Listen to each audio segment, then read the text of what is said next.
Greg Fitzsimmons just joined us. What's going on, man? What's going on, brothers? Have you been on with us I've before? never. No, actually, in L.A., I think I did your show The once. first LA trip. Oh, Yeah. okay. Yeah, you did it with us. Yeah, That's yeah. right. You guys were so much younger then. I know. Yeah. Yeah. You know? It's depressing. It's really taking a toll. It's something about this age. What are you about? I'll be 50 in July. Yeah, something happens. The fucking collagen or whatever it is in your face, you just start shitting it out. It goes away. You become an apple core, like an old apple core. It's humiliating. Yeah. It's humiliating. Fucking neck skin and...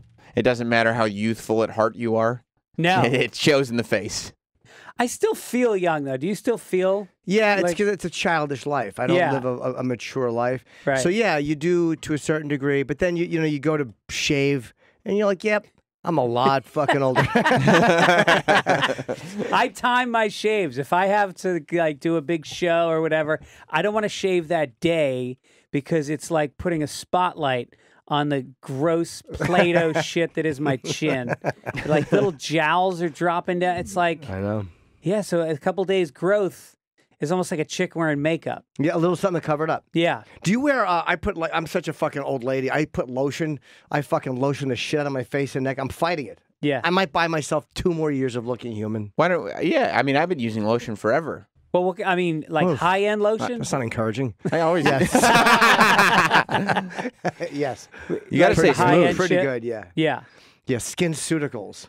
Yeah. My friend's wife turned me on to it. She said it's like it's not the fancy name, but it's really good. So I love it. I use the Avon lotion. It's the best. It's just Simple, Yeah. easy.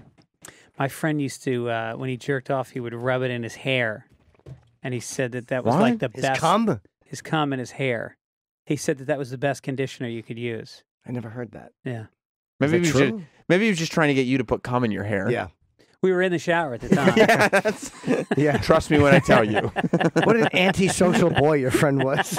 Rubbing cum in his own hair. Yeah. Also, if you want to get rid of all cavities, feces. Yeah, right. Shit in your mouth is how you get rid of your cavities. It's really good for Yeah. your gums. Yeah. And if you piss on your feet, you get rid of athlete's foot. That's a real Yeah, thing. but I've heard that's actually true. Yeah, that is true. Is it? Something in the urine, probably the acidity. I'm going to guess the acidity. I don't know. I feel like people just do disgusting things and try to justify it. Yeah, what is wrong with people? You know, why would you? Yeah. There's cream for athlete's foot. You don't have to piss all over your feet. You ever You get could just spray it. jockish? Jockish? No. I've had my balls of itch, but never chronically, no. My balls don't sweat much. They're not very big. They really don't. They don't take up a lot of space. No, I don't have big balls. They're not I like see. laying against the side of your thigh. No, very rarely. Sometimes they do, but no, they're usually not. My balls usually don't stink and they're not big. They don't stick. How do you know if they don't stink? I've done the test. Come on, who hasn't tested? You mean you rub your finger on it? And Oh smell my your God, finger? yeah. And enough girls have sucked my dick where they're like, you know. Jim has a specific thing. He said, if you are gonna keep your balls fresh for me, I'm gonna keep my balls fresh That for is you. He true. says that to all of his Every girlfriends. woman I've told Yeah. that to, yeah, Yeah. your balls smell good and so will, as That's will right. mine. I speak properly. That's right. So what's got you in New York, man? I'm writing on Crashing. I did it last year, and I'm doing it again this year. It's a show on HBO. Yeah, I've- Pete, so show's doing very well. It's doing good. It's the 3rd season, and it's like kind of like a well-oiled machine at this point. We take over the cellar a lot, which I think pisses off some comedians. No, I just know that when I'm walking in the cellar, because I don't even check when I have spots. I'm walking in the cellar and I see fucking a craft truck. I'm like, all right, well, I Yeah. guess it's the Village Underground. Yeah, right. Or I fucked up again. Yeah. Right. Yeah, we come in and, it's Judd Apatow's show, and he loves the cellar and the loves it. underground, and him and Esty are really close. So we end up, I always feel bad because we'll go in there for like 2 nights in a row, and we just shoot stuff on stage and shoot stuff. It's very much about, that culture and the ball busting. And Yep. have you been on Crashing yet? I've had 1 minute in Crashing in season 1. Jesus. I know. What's that all I don't know. I have no idea. Maybe Pete doesn't like me.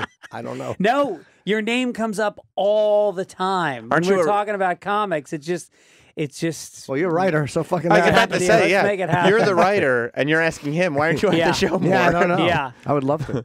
Yeah, all right, good. Let's get you on there. Yeah, I'll come in there and do whatever they ask. You think it's going to happen, Jim? No. No, I I, know don't you think can- so either. I It kn- really is non-committal.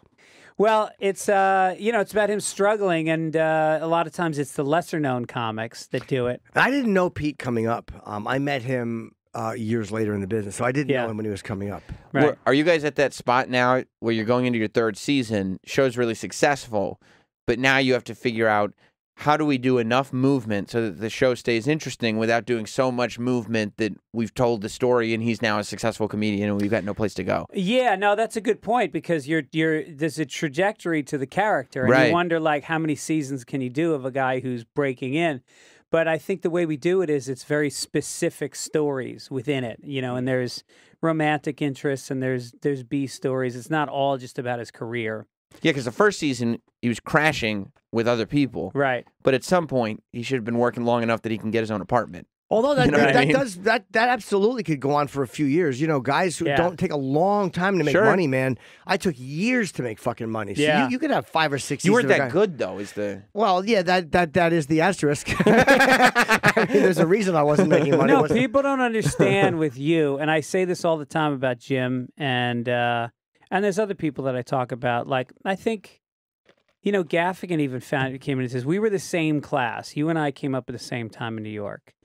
And there were guys that all of a sudden popped and just started getting work all the time.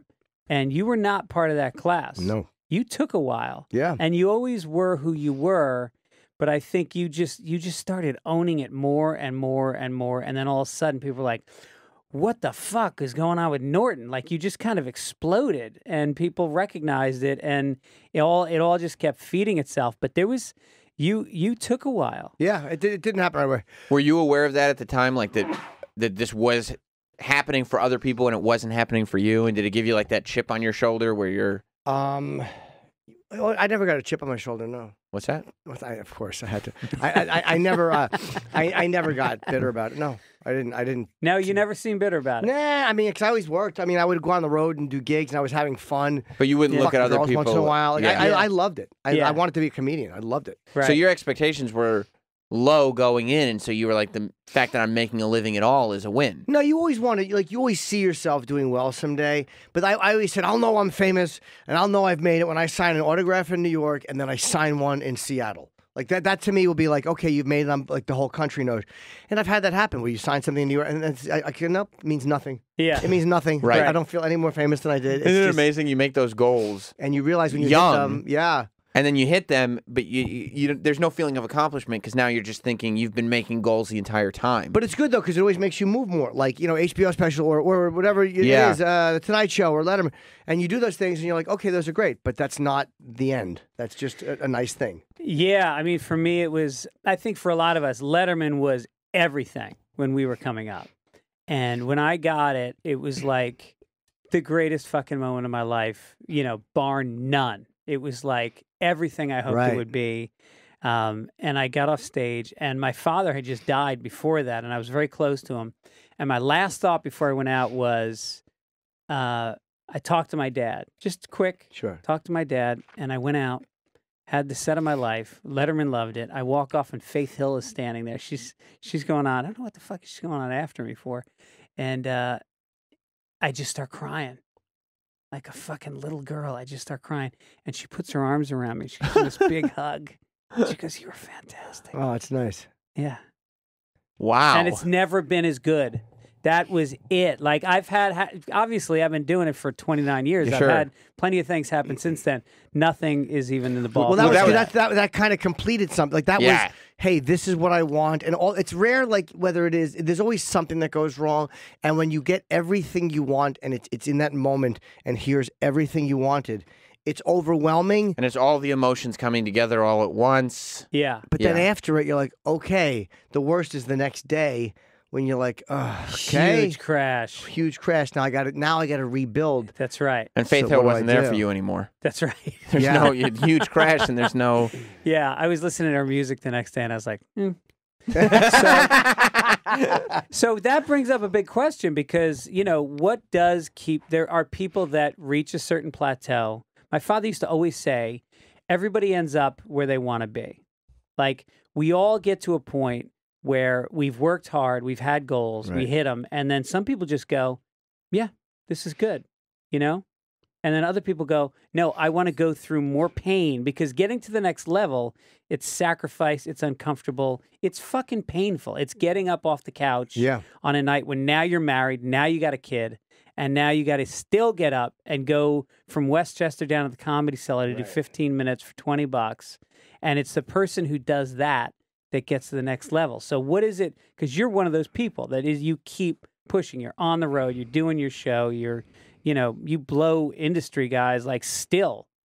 Some that can't even help you. You guys have retired. Yeah. So what is it that keeps you? Is it fear that it'll go away, or yes, is it terror? It's absolute terror that everything is going to go away, and I'm going to get fired from here.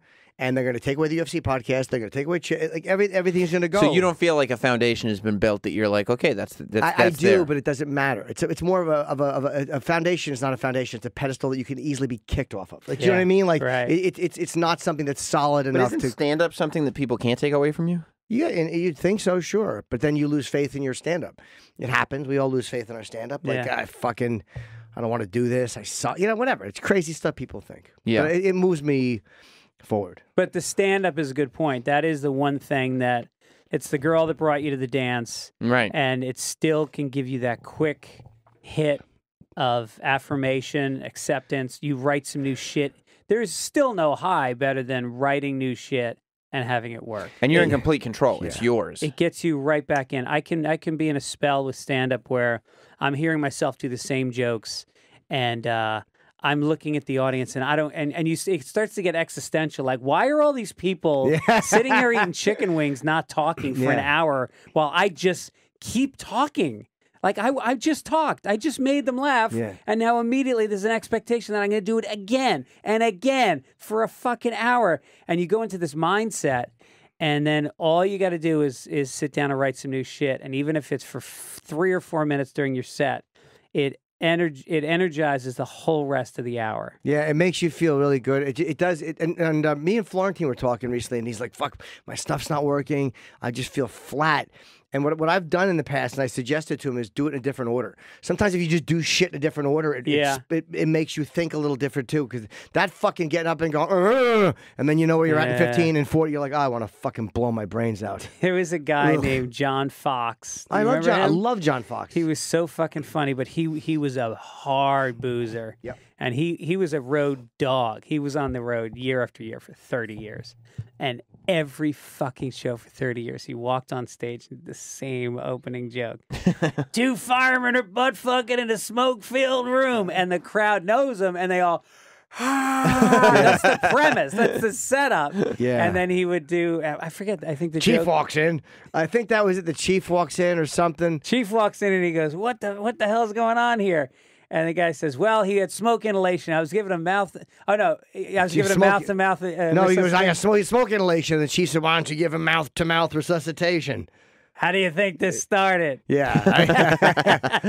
And that's it every single time. But I mean, and the whole rest of the set. I mean, this guy, and you could see why he drank so much, because he was getting nothing out of the act anymore. Not at all. And he was such a gruff. He died a few years ago. Yeah.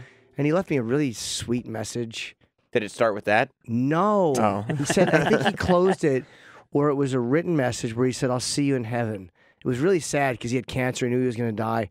Well, does he know you're going to hell? Yeah, I did actually say that back. And I sent him a picture of devil horns. And we laughed. I may see you on the elevator. But he would because his was so gruff. His thing was 2 firemen. Like the way he would start, it was just he was funny. Yeah. He was a funny person. He would always close with the Archibald Marisol. Remember that? Arch ARC. You got your I, got BALD. He would do that joke to close, and same thing every night. And I was playing in this club. We drove across the country. Me and my wife back in '99. We'd moved to LA. So we drove across the country, and being the pathetic road pig that I am, I set up a gig on our drive across the country. We got all our shit packed into a station wagon, stuff strapped on the roof. Honey, we're stopping by Green Bay, Wisconsin. Nowhere near on the way to Los Angeles. And we get up there, and I'm the headliner. And then there's the condo. John Fox had been there, and he used to smoke cigars. And he fucking cigared the shit out of that place. Yeah. And we go in, and me and my wife, I just remember this. I was so glad she came with me because I think she romanticized what life was like for me on the road. Like I was wearing a bathrobe. Of course. Yeah. You know? Of course. Being catered to. Right. Catered You to. had your shower shoes, your terry cloth shower shoes on from the hotel. Right. Yeah. Taking a tour of the Louisville Slugger plant when I'm in Louisville. And so we get up there and we're in the bedroom and it's like, stucco with the vertical metal blinds and, a bed that wasn't a good bed when they bought it 20 years ago. And so we get into bed and it's nasty and I throw a move on her and I'm having sex with her and the feature act is in the next room. And then all of a sudden we can hear his bed is squeaking and he's jerking off to the sound of me and my wife having Oh my God. in a cigar-sealed condo. And she was like, "We got to get the fuck out of here." I was like, "No, you understand. This is Thursday. We got to do show Sunday." And have you been to Green Bay, Wisconsin? I believe I have. I mean, there is literally nothing, and it's the worst food. And the club allowed smoking. It was like a tin warehouse that they put chairs in, and everybody chain smoked, and they were drunks, and it was like fat chicks in Packers jackets. Terrible gig. Oh. I remember when I went back the next year. It was no, I'm kidding. So are you? There are enough of them though. Just these. You get there and one day Thursday night, and you're like, "Oh, you motherfucker!" And you're there till Sunday. Yeah, at least Thursday, Friday. I hate 6. I just did Tampa Side Splitters, and I love that club, but it's 6 shows, and it just What do you do? Thursday, Friday, Saturday, Thursday, Sunday? Friday, 3 Saturday. Oh. So by the time you get to the third show on Saturday, you did.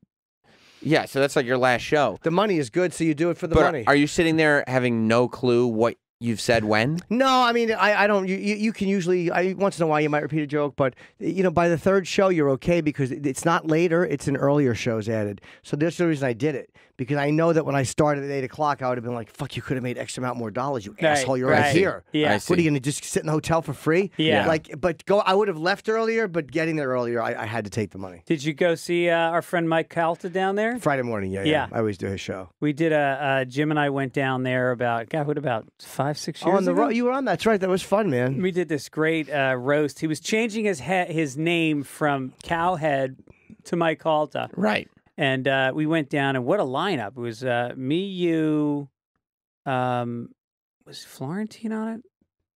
I think Florentine, Bobby Kelly. And we went up, and Mike Calta's grandmother was there. And she's a huge Yankees fan, and he's a huge Yankees fan. And he told me they both got Yankees tattoos. And so I started talking about how she got the tattoo on her vagina, and you can tell because it's got pinstripes in it, and you can tell because guys have been spitting in the dugout for so long. And I did like 3 minutes on his grandmother's vagina. Do you know Wade Boggs was there that night? No way. Wade Boggs was there, but I didn't get to meet him. He left. I love Wade Boggs. I do too. Yeah. I was in Boston for a lot of years. That's right. Yeah. Boston. Yeah. He was there at that show because Mike knows a lot of those guys because of Tampa spring training. Oh, that's right. Is there? Greg, are you more the push guy? I'm going to push. I'm going to push. Or are you getting to this place where you're happy with where you're at? I pushed hard. I came out of the gate hard. You know, like I was one of those guys. I'm sure you were. I mean, I did it 7 nights a week. Oh, yeah. For the first 5 years I did comedy. There was 1 year I did. There was 13 nights I didn't do stand up in a year. In the whole year. It was like it was like 1995. It was way back then. Yeah. Wow. Right. And we're talking 3, 4, 5, 6 sets a night. Right. And then going on the road and coming back and doing it. And it was the same thing. I think I've always come from fear. And I started really working on transitioning out of that about, maybe 4 or 5 years ago. I started meditating and I just started thinking about how much of the stuff I've done in my career because it came at me versus me proactively saying, this is what I want to do. Right. And I started kind of changing that mindset. I sound like I'm doing a fucking infomercial right now. Yeah. But it really was a change. And with it, I think I don't push as hard. Because stuff comes to you that you're supposed to be doing. No. No, I mean, You got a little more free time. I wanted to start writing more, Right. Because I wanted to be home more for my kids. Of course, the next writing job I land shoots in fucking New York for 3 months, but it's such a good credit that I took it just because it'll get you that next job and the next job. So, but you know, I'm not doing as much stuff.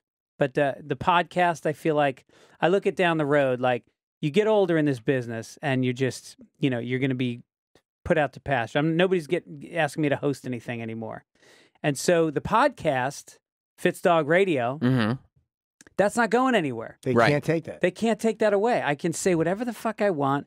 Talk to you. You've been on it a couple times. Sit down for an hour with my buddy and talk uninterrupted with no phones. Yep. That's the greatest thing in the world. It's amazing, and you're talking to friends about whatever you want to talk about, and again, no one's going to come in and go, look, you should leave that. There's no publicist to tell you. It's just you and the person. That's amazing what podcasting has done just in terms of social relationships. Like you end up either making or keeping friends. Yes. Because you have these conversations that you normally would never have because it's a podcast. We have to actually listen to each other and concentrate on each other and have a good conversation that is good enough that other people would want to listen to it. Right. And it's, you know, and it's a way to like just, you know, get caught up about the comedy world. Yeah. You know, you talk about where you're at. I mean, this kind of conversation. So there's that. And then I do the radio show on Sirius XM on Mondays on Howard's channel. And I just feel like those two things in stand-up are just, they're not going to ever go anywhere. Right. And then the other stuff in Hollywood, I don't chase as much anymore. Yeah, I mean, I've kind of given up. I'm not going to be a leading man. I blink too much. You don't think so? No. Even after Spider-Man? But even in a comic way.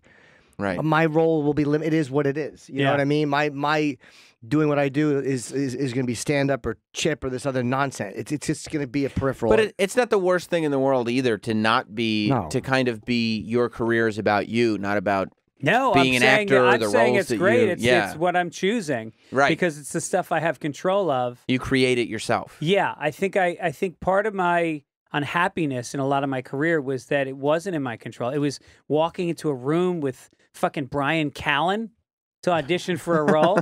This guy's, you know, he's in there. He comes out of the room after an audition. He goes in ahead of you. When he walks out, the casting director has her arm around him. Everybody's laughing. They're exchanging text messages already. And I'm sitting there going like, I think I know the lines, but I still got the paper in my hand. And so it's like I could never compete with that. Right. And so it just always felt like it wasn't a fit. And now I feel like so lucky that with this new media and with having done stand-up for so long, I feel like I can really control that, and I get out of it what I put into it.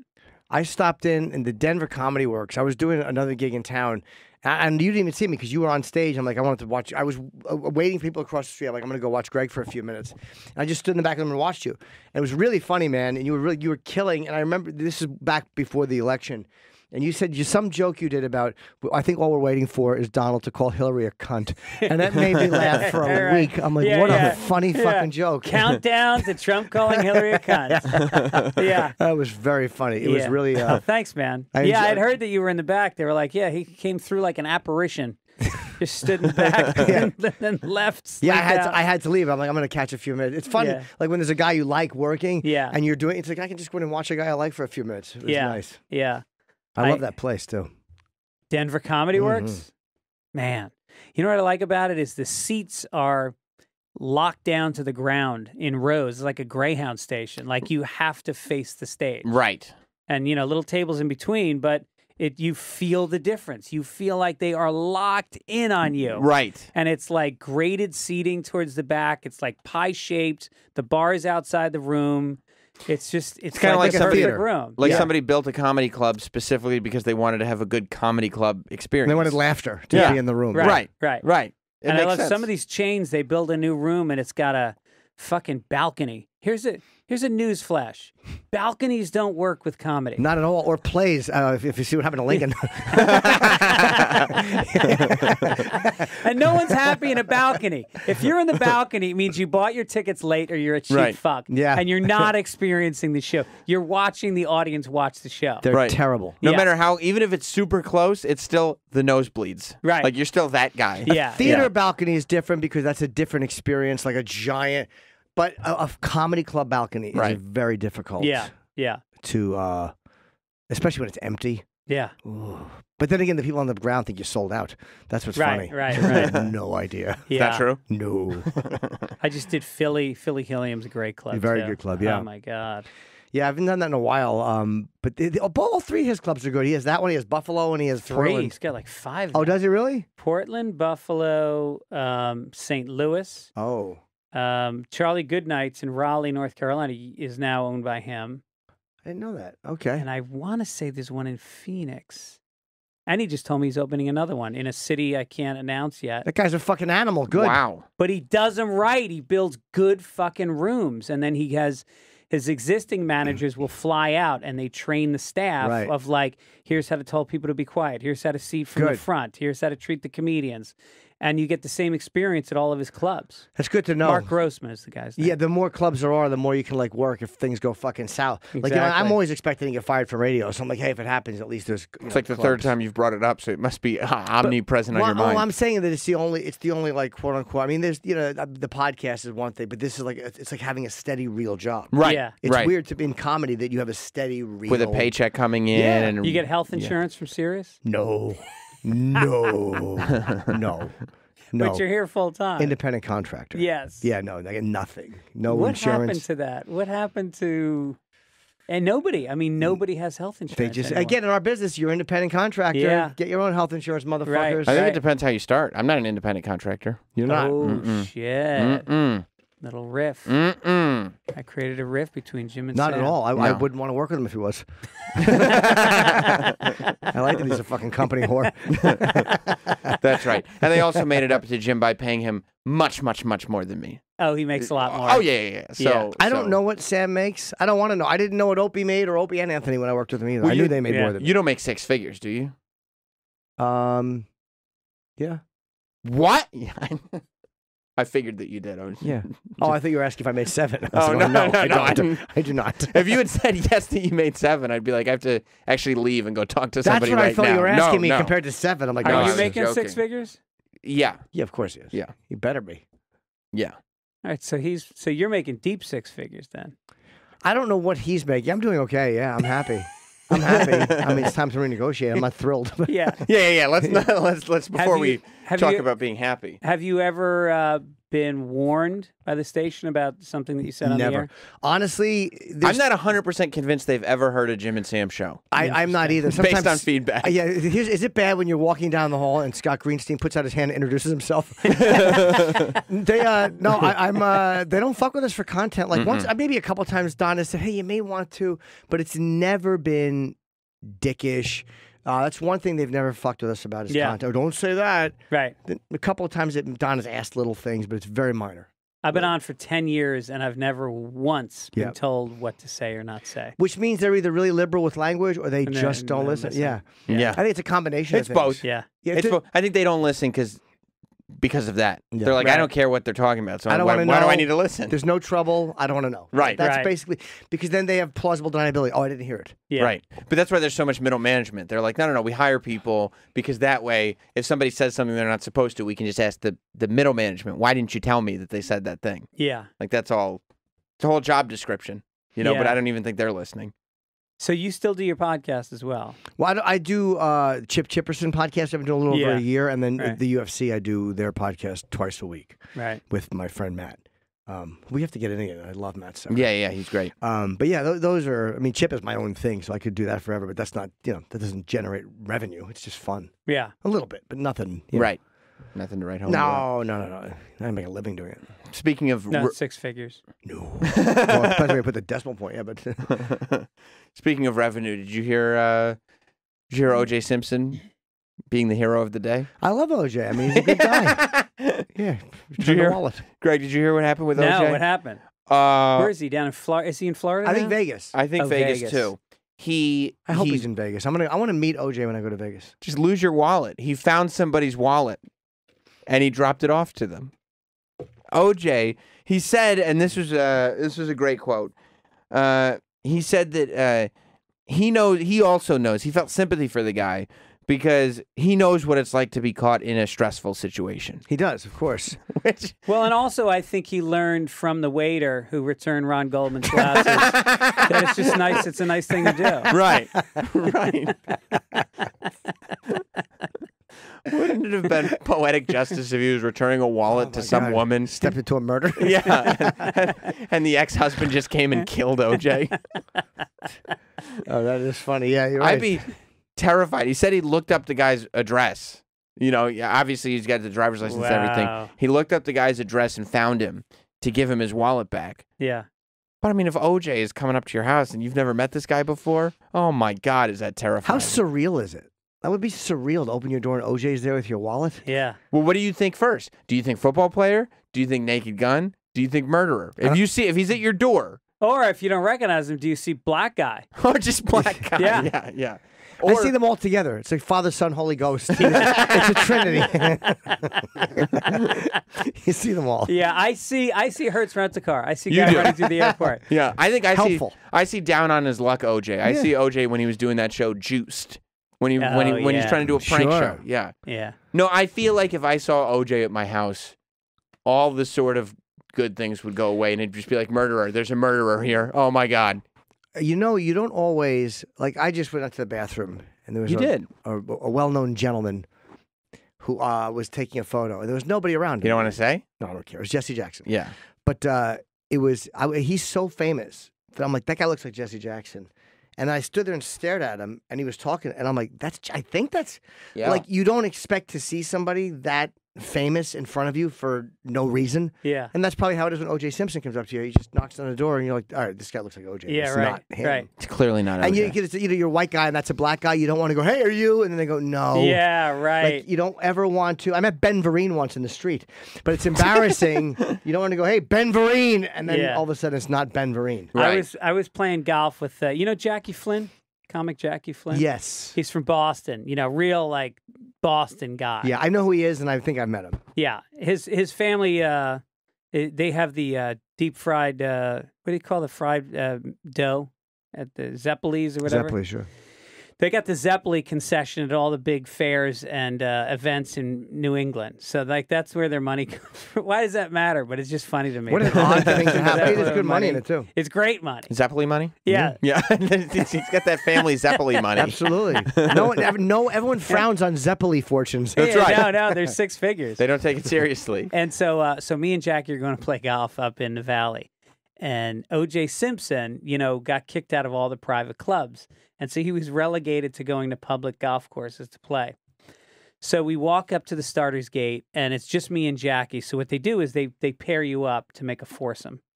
So we check in, and they go, all right, you guys are going to be playing with these two guys over there. And we look to our right, and it's O.J. Simpson and a friend of his. Wow. And I look up to the sky, and I thank the comedy gods for what will be one day my Tonight Show panel talk.